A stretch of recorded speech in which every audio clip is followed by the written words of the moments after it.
National Weather Service in Wilmington has issued a severe thunderstorm warning for northwestern Ross County, western Pickaway County, southeastern Greene County, Fayette County, Ohio, northeastern Clinton County, until 7:30 p.m.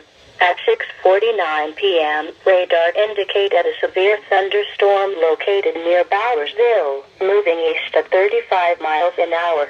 Storm hazards include winds to 60 miles an hour, quarter-size hail. Locations impacted include Sabina, Jeffersonville, Washington Courthouse, New Holland. In addition, Octa, Milledgeville, Jasper Mills, Staunton, New Martinsburg, Bloomingburg, Rock Mills, and Madison Mills are near the path of this severe thunderstorm.